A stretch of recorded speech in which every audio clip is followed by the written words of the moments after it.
Hey everybody, this is Wolf Phone Repairs coming to you with another repair. We're doing a Ideapad 5 today, Lenovo Ideapad 5. So I actually started the disassembly because I had to identify exactly which LCD this was.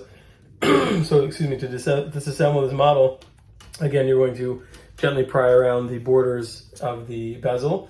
There is adhesive behind here, so you can use very carefully a heat gun if you want, or a little bit of isopropyl alcohol, 99%. To loosen it. I didn't, but it just came off relatively easily. So you start prying that around, and then you can also flip it over and pry from underneath, pry the bottom here to separate these clips carefully from the LCD back cover. Then obviously you remove the bottom, disconnect the battery. Then there's going to be some pull tab, stretchy pull tab adhesive that's hidden kind of behind the LCD here. You have to kind of grab some tweezers and sneak it out from underneath the LCD. You pull those out, LCD will come out pretty easily. The LCD just will come down like that. Disconnect the connector. There's a little flip latch that holds the cable in. Unclip that, remove the LCD, put the new LCD in, connect it.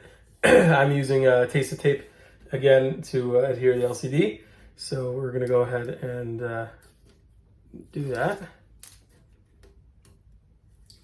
And we're gonna set the LCD back into the LCD back cover. Like that.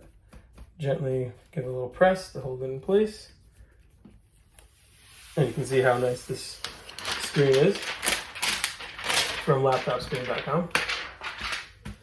And there you go, new LCD is installed, and then we're gonna go ahead and install the bezel again.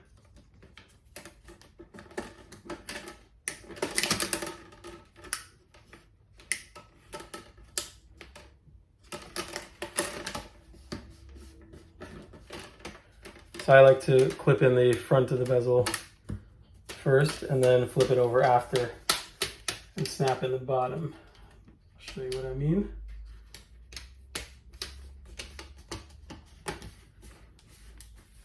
And just close it up. You can see here that there's still a gap there, so that needs to be snapped back in. And that is it. Done. Thanks for watching, guys.